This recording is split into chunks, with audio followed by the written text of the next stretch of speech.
Welcome into K-State Online. I am Mason Voth. That is Drew Galloway. It is Thursday. Wiggling some stuff around schedule-wise. Yeah, I said we were going to have a recruiting update. We Seems might like have one. there might be one. That's why we're officially on watch. Drew put out commit watch today. First name on the list is Ian Premer. So Drew, in 1 minute or less, give the Ian Premer update, because this, I don't know, it could be out of date by the time people see this, and that could be because I uploaded it in 30 minutes out of date or whenever. But for anybody watching it before anything's happened, what's the recruiting update latest? I would just say all the momentum is on K-State's side. A decision seems to be thought of by a lot of folks that it could happen pretty soon. So I would just say stay tuned, because All right. it either has happened or might happen. All right, perfect. Great job. By the time that you watch this. It's a great recruiting update right there. People should feel good about it. All right. Reminder, 2025 Aer Lingus College Football Classic is fast approaching. We are less than 2 months away from it. We're also less than 2 weeks away from Big 12 Media Days. So the unofficial start to the football season, where we will get to hear from Chris Kleiman, a number of Wildcat players down in Frisco, Texas this year. So jump on that and be ready to go to the Emerald Isle to see K-State, Iowa State. Visit cats2ireland.com for your travel, hospitality, and ticket information. So you are there watching the Cats and Clones. Or if you were already planning on going and you just need to put the final touches on your plans, do it at cats2ireland.com. It's the easiest way to make this trip happen for you. All right. What are we here for today, you ask? Well, we've had a flurry of information on K-State's basketball schedule this coming season. We don't have the full schedule yet, but based on everything that's coming out, I think we are in the very near, we're on the precipice of getting the full schedule, because now we are starting to see the pieces of the puzzle come together. We already knew that Cal is going to make a trip to Bramlage Coliseum this year, because that was a part of the home and home. If you remember Jerome Tang's first season, K-State and Cal linked up. This year is set to be the return game for Cal. Kind of weird how they broke that up, but it's happening. They may have done that in an attempt for Cal to not be such a crappy net opponent when they came to Manhattan, because they sucked when K-State went out to Berkeley. It has not helped. Cal still sucks at basketball. So you have that on the schedule already. That was a known game. Then there were some games that were rumored to be happening. And now there has been some near confirmation for one of the big rumors. K-State basketball will go on the road this season to face the Indiana Hoosiers in Assembly Hall in Bloomington on November 25th. It is a Tuesday of Thanksgiving week. The Cats will take on the Hoosiers. Rocco Miller was the one who confirmed those rumors earlier today. So that is a big one to know. It is actually happening. We started to kind of hear something about this 6-7 months ago, I would say. There was some rumbles about it, and now it seems to be officially on the docket that K-State will go and get a marquee matchup at Indiana, and they're more than familiar with the head coach that will be on the opposing sideline there, since they got to see Darren DeVries earlier this season. Yeah, first off, shout out to Rocco Miller. If you're not following him already, he posts a bunch of stuff like this for literally every single team. So it's always fun. He's like John Rothstein, except not a cornball. He's like John Rothstein, but John Rothstein will post like UConn playing Siena as a game instead of like K-State Indiana. That's probably a little bit harsh to Rothstein, but it is. I think John's aware of the bit at this point, because remember, you and I were both critical of him at one point last year, and then he followed us on Twitter. So I think he's more than aware of the bit. So I respect what he's doing, but I think he also would have to admit deep down he is a cornball. Yeah, but this is such a fun game. K-State playing at a historical arena like Assembly Hall. It is kind of wild that this is on a Tuesday, and we've already talked about done what we like to do, which is like a mock TV kind of angle on it. the fact that it's a Tuesday kind of blows for this game because it's probably going to be like Peacock, Big Ten Network, or FS1 as opposed to like having a premiere spot. But again, Indiana has gone through like a wholesale change really on their entire roster. K-State obviously has as well. So you're going to really find out what this K-State team is made of very early on. I would be a little bit surprised based on what we know on other dates of the schedule. This is probably going to be K-State's first true road game. So we're really going to find out what they're made of right away on the road in a pretty hostile environment when Indiana is good. Now, we don't know if Indiana is going to be good or not. I think at that point in the season, they will still be pretty juiced up in there. I Yeah. can't imagine that Indiana will have played many games that take their fans out of it by that point. And then, well, we're going to get into it in a little bit, but like K-State also played 2 games against Yeah. at least one power opponent, maybe a second in Kansas City before they even face Indiana. So we're going to know what K-State's like right away. And I think that is a fascinating portion of this schedule because we haven't really had like a non-conference matchup or a non-conference schedule that we're like, okay, we're going to know what K-State is by the end of November, early December, or like mid-December under Jerome Tang. This year, we're going to know right away what Yeah. this K-State team is. And So it's fascinating to really find that out. So the busy stretch that you are alluding to here, and this is where the pieces of the puzzle have started to come out, because earlier this week, Tulsa kind of beat everybody to the punch, and they announced that they had secured a game with a power opponent. They will be in Manhattan November 17th. That is a Monday during this season. So Yeah, Tulsa will gosh, come. Tulsa Watch out. again. Yeah, I know. I watched that game in Wichita where Tulsa won. The team K-State that has won the Big 12 in 2019 lost in Tulsa. K-State has a losing record against Tulsa overall, and like most of the games are like pretty recent Yeah, in the series. It's tempting. very bizarre. It's tempting fate to do this. So K-State will face Tulsa on November 17th in Manhattan. Now, 2 days later, this was confirmed today as well. We already knew K-State was playing in this event. Now we know the opponents and how it will shake down, how it will look. K-State will go to Kansas City. They will play in the Hall of Fame Classic once again. And their opponent to start things off will be Mississippi State. They will get the 8:30 game on Thursday, November 20th. And then the winner of that game will play the next night against the winner of Nebraska and New Mexico, and the losers will play each other as well. All those games will be available on Peacock, but again, they're going to take place in Kansas City at T-Mobile Center. And you look there at what you're facing. Obviously, Chris Jans has taken Mississippi State to the NCAA tournament, has revived that basketball team. Fred Hoiberg recently took Nebraska to the NCAA tournament where they very famously lost their game. Again, I was informed of that on Twitter, thanks to some of their fans. And then you look at a team like New Mexico that has been to the NCAA tournament recently, and yes, Richard Pitino not there anymore, but Eric Olin has taken over, and he is coming off an NCAA tournament appearance with UC San Diego, where they about took down Michigan, and they were a pretty popular like 13 seed pick throughout that process. So there's some good competition that K-State is going to see in Kansas City. And again, this continues that stretch where it'll be Tulsa on the 17th, Mississippi State on the 20th, and then either Nebraska or New Mexico on the 21st, couple days off, and then 4 days later, it is K-State on the road in Assembly Hall facing Indiana. It is this is the stretch that is going to tell us a lot about K-State basketball this season. yeah, it is early on because we don't know dates for like conference games. Like that is the stretch that I think will be really circled the most going into this next season. Gotta face the Demons of Tulsa. Also a PJ Haggerty revenge game, so that's kind of fun. Then you look at the Hall of Fame Classic, and it's a pretty good field for 4 teams.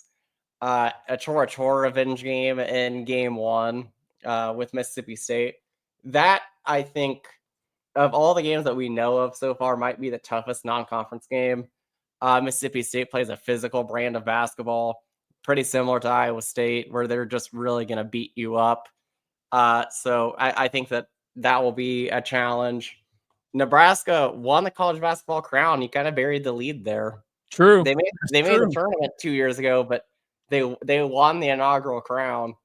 And Fred Hoiberg will always be a tough out. New Mexico, we don't really know what they're going to be because a new coach from UC San Diego was really, really good there, but it is a very, very proud basketball program. So I would be surprised if they really took a step back, even with a newer coach. So those games will all be fascinating. Mississippi State game is on my birthday, so hoping that K-State doesn't lose that, because that would be a not great birthday gift. That game will also start at 9:30 for me in Eastern time, so that's a little bit rough. But what are you gonna do? But that 8-game stretch, or that 8-day stretch with 4 games in it, we're going to know if this K-State team is worthy of making the tournament or not. And they don't even necessarily have to win all 4 of those games. Like, if they lose close to Mississippi State, but then turn around and beat Nebraska or New Mexico, and then maybe even lose close at Indiana, I think that you're still feeling pretty good. Yeah, they have to go 2-2 in that stretch, and that's the thing where you look at this and you already go, well, there's also a scenario, and I don't think they do, but there's a scenario where they lose all 4 of them. Yeah. I don't think they'd lose at home to Tulsa. That would be a brand new No, if they lost the 3 after that, it would be a little concerning, but they're going to have another chance to get everybody back on board, because another significant bit of scheduling news was dropped by Rocco Miller this week, and it is that K-State is setting up a home-and-home with Creighton. So this fits the bill of what people really want, and this is getting marquee teams to come and play in Manhattan. And we know the Big 12 Big East battle, it is dead, so you don't have that to bring teams in anymore. So this was a good job by Jerome Tang and his staff to get a team that's regional, and K-State will go to Omaha this season to face Creighton, and then the Blue Jays will come to Manhattan in 2026. I really like this. This is going to be a December matchup, and I think you said this is the weekend of the first college football playoff games, maybe. But this is a good one for K-State, and I think a fun piece of scheduling. Yeah, I freaking love this series. I had people complain about it because they think that K-State might go 0-2. You can't want K-State to play marquee opponents and then complain that you might lose both games in the series. Because in this day and age in college basketball, you don't know what a team is going to look like year to year. So number one, your argument is kind of invalid there. I mean, that'd be like bitching about K-State getting North Carolina or Kentucky on the schedule for something like this. It's like I go back to my freshman year at K-State. Jeff Mittie got that home-and-home schedule with Connecticut. And so UConn comes to Manhattan, Bramlage Coliseum on a Sunday. And that place is packed. And K-State battled and they lost. Guess what? It didn't matter. That was still that was an awesome experience, and that was great. And you need that. I mean, it's great that they won it, but when Villanova came a couple of years ago, and that was part of the Big 12 Big East battle, but getting to have a team like Villanova, and again, they weren't at the peak of their power, but that environment and having that opponent there, that's fun to see. We talk all the time about all these bowl games and the random opponents that K-State play. It wasn't a great Michigan team, but it was awesome to go to the Buffalo Wild Wings Bowl 12 years ago and see K-State play freaking Michigan out there. The winged helmets and everything, that's Michigan that K-State's playing. You talk about, being there and watching K-State blast LSU in the Texas Bowl. It doesn't matter that LSU sucked there. You got to see LSU. And I can flip it the other way around and talk about it was awesome getting to see a Heisman Trophy winner and in Oregon at the peak of their powers in the Fiesta Bowl. Wasn't fun that K-State lost that game, but I got to see one of the more iconic teams and eras of college football. And you got to see that. And got to see K-State face at Alabama with Nick Saban. Yeah, exactly. Yeah. like that's a better example too, because that was one that the second it was scheduled, I don't know that anybody had the expectation that K-State was going to win that game, but you would have rather have K-State been playing Alabama in the Sugar Bowl than, yeah, it's great to win these games or whatever. But do you think Oregon fans enjoyed going to all those Fiesta Bowls where they have to face Liberty? Like, and you're going to win by 40 points or whatever, and it's not a cool opponent. Like, you'd rather backdoor your way into playing some team that's down on their luck but has some brand power than Liberty. So I think this is great all the way around for K-State in the schedule. It's going to be so fun to have those two games because, again, it is more of a regional opponent, a power conference opponent that's regional, and that, like, it's not just, okay, we're going to re-up with Nebraska again, like K-State has done a lot. Yeah, this is better than playing Nebraska, like, and it's a 3-hour drive from Manhattan. So, like, there's a ton of people that can make this thing happen, and you can go up there and enjoy it. And the non-conference matchups, especially at home, have really lacked some juice in the last few years. Like, I imagine that next season when Creighton comes to Manhattan, it'll be pretty juiced up. I mean, that's another thing I will get into because there's an outside chance, I would imagine, K-State wouldn't just schedule a one-off with Indiana.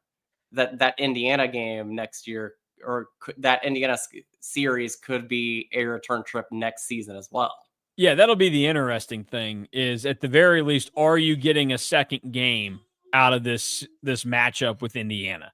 Whether it's, because sometimes these teams like Indiana, they're not going to, was it Kentucky that the big deal was made about, that they hadn't played a game, like a true road game in the non-conference in however long, and that they went to Gonzaga this year or whatever it was, something like that. Like, Duke also very rarely goes on the road in the non-conference for a these type of teams don't really do this. And so that's where it's going to be significant that even if it's not, getting them in Bramlage, but were you able to wiggle this enough to where, like, this is where when you play in Kansas City next year, where, you could get them to settle for a big metropolitan arena and it's a little bit closer for, Indiana fans or whatever.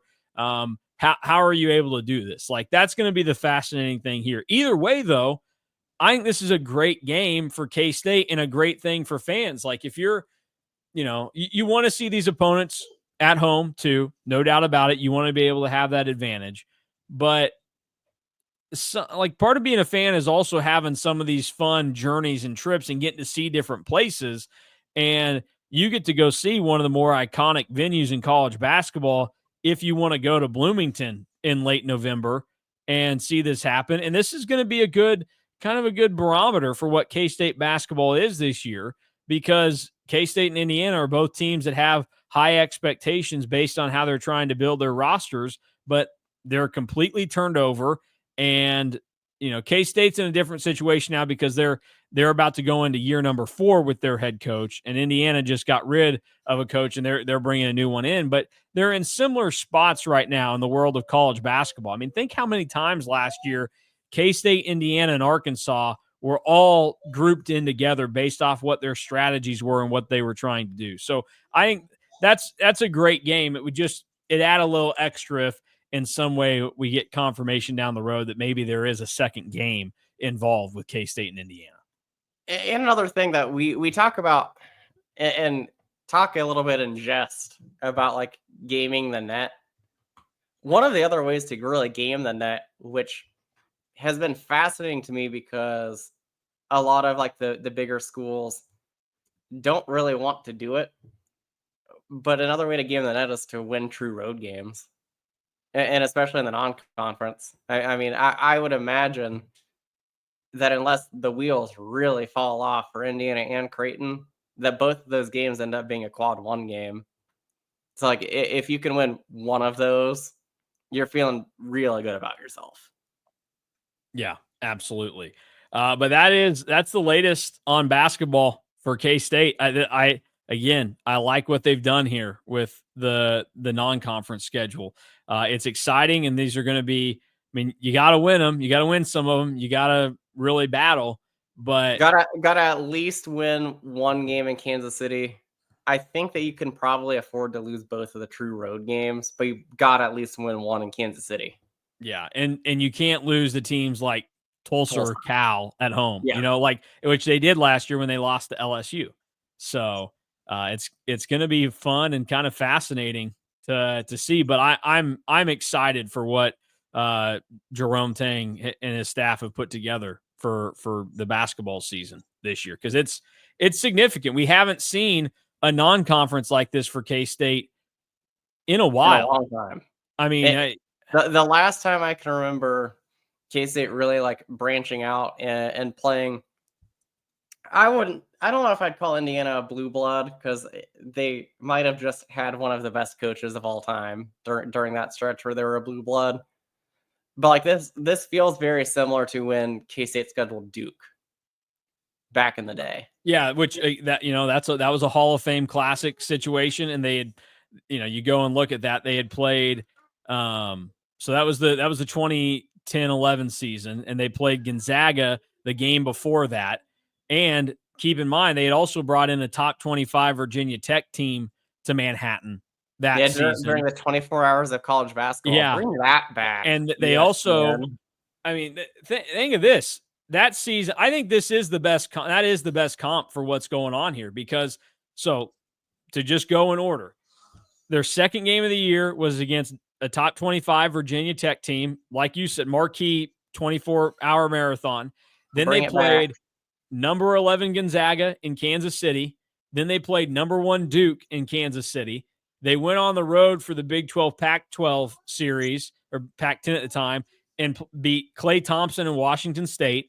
And then they played Florida and UNLV in back-to-back games towards the tail end of December. And obviously those are teams that are significant in where they stand. So that, I think, is the best comparison right now for what they put together. And while that K-State team, that they had their struggles for a stretch there, we know that Jacob Pullen had to save the day with his 38 against KU on Valentine's Day to get the season back on track. Like, they got off to a good start in that non-con. They were 9-1 going in that Florida game, and the only loss was, they kind of hung around and battled with number 1 Duke and Kyrie Irving and everything in Kansas City, and that was Duke coming off national championship. Like, I think in terms of the name value and the competitiveness that you're getting out of this schedule, that might be the best comparison right there. Because I don't know that Bruce ever had anything like that, right? Like,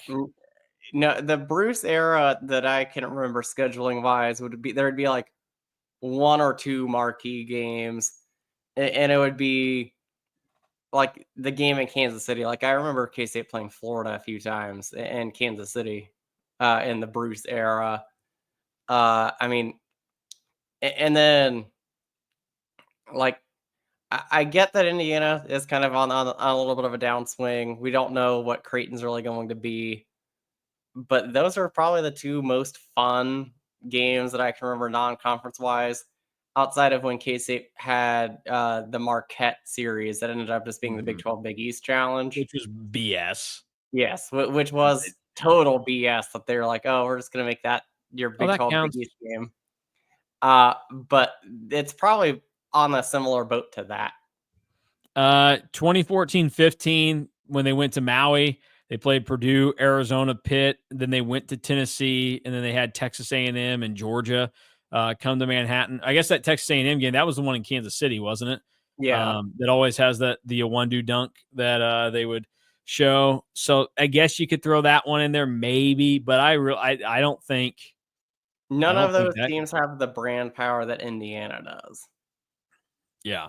No, it's it's significant to see what they've done with this. And it should excite people for not just what you're going to see, but I think also where the staff perceives the stature of this team to be and how they're going to be able to compete this season. No, I agree. So I think it's going to be fun for fans because you're getting to see a lot of marquee opponents, but also fun because I think Jerome Tang and his staff have a deeper belief in what they're going to be able to do with this team this year.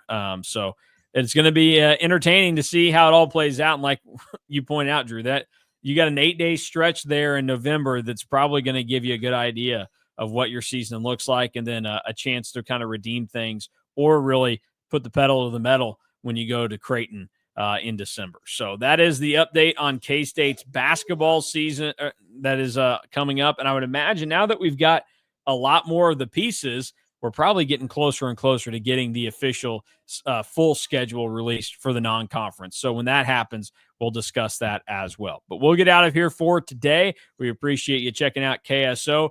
Tomorrow, we are going to have KSO Classic 2009 K-State KU football, recapping game number 1 and what has now turned into a continuous 16-game winning streak for the Wildcats. I have a lot of thoughts on this game that we can get into tomorrow, because I did not realize how bad, I'm just going to say it, that K-State team was. It was a lot of bad football in that game. We'll discuss it tomorrow on KSO. We'll talk to you then.